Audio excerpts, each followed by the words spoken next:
Hello, I'm Julie Park, and for my vocal dynamic presentation, I will be reading the kids' book, The Three Little Pigs, and it is retold by Kath Jewett.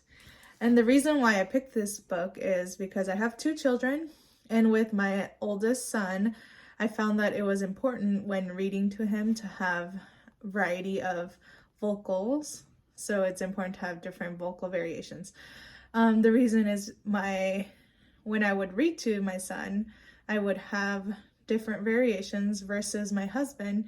He would be very monotoned, and my son would not like my husband reading to him, and he found it a little bit less interesting. So I will be reading The Three Little Pigs. The Three Little Pigs. Once upon a time, there were three little pigs who lived in a cozy cottage on the hill. They loved to eat all the delicious food their mother made them every day. They ate so much that it wasn't long before the three little pigs have grown so big that there was no room for them in the cozy cottage anymore. "I'm sorry," said the mother one morning, "but it's time for you to make your own way in the world." So the very next day, the three little pigs left home. "Don't forget to watch out for the big bad wolf," cried their mother as she waved goodbye. "He'll eat you for supper, so you need to build a big, fine, strong house as quickly as you can to keep him away." "Don't worry, Ma," they oinked. "We can look after ourselves." And the three little pigs trotted off down the hill, each taking a different path. It wasn't long before the first pig met a farmer, pulling a cart filled with straw. "Please, may I buy some straw to build a house?" asked the little pig. "Of course," replied the farmer, "but a straw house won't be very strong." But the little pig didn't listen. Soon he was busy stacking the bundles of straw for his new house. In no time at all, the house of straw was finished, and the little pig went inside for a nap. He had just shut his eyes when there was a knock at the door. It was the big bad wolf, and he was hungry.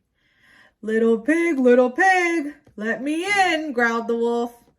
"No," cried the little pig, "not by the hair on my chinny chin chin." "Then I'll huff and I'll puff and I'll blow your house down," laughed the wolf. And that's just what he did. Huff, puff, whoosh. Meanwhile, the second little pig was walking along the road when he saw a woodcutter piling up sticks. "Please, may I buy some sticks?" he added. "I want to build a house." "Of course," answered the woodcutter, "but a house made of sticks will soon fall down." But the second little pig wasn't listening. He was much too busy planning his new stick home. Soon the house was finished. The little pig had just sat down to rest when there was a knock at the door. It was the big bad wolf. He was even hungrier now. Little pig, let me in," he growled. "No way! Not on the hair on my chinny chin chin," cried the little pig. "Then I'll huff and I'll puff and I'll blow your house down," cried the wolf. And that's exactly what he did. Huff, puff, whoosh. Meanwhile, the third little pig had met a builder. "Please, may I buy some of your bricks to build my house?" he asked. "Of course," replied the builder. "A fine, strong house of bricks will last forever." The little pig took the builder's advice. He would build the strongest house in the land. Finally, after a hard day's of work, the house was finished. It had 4 strong walls of brick, a tiled roof, a sturdy wooden door, and a large fireplace with a chimney. The third little pig had just put a lot of turnips in the fire to boil when he saw his brothers running down the road, closely followed by the big bad wolf. "Quick!" cried the third little pig. "Hide in here!" The wolf, who was very hungry by now, banged on the sturdy front door. Little pigs, let me in," he growled, his tummy rumbling very loud with hunger. "No way! Not by the hairs on our chinny chin chins," cried the three little pigs.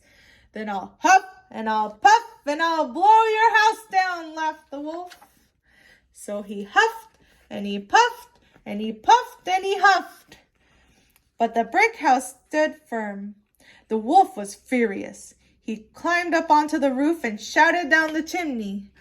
If I can't blow your house down, I'll come down the chimney and gobble you all up. The big bad wolf jumped and landed with a huge splash in the pots of turnips boiling on the fire below.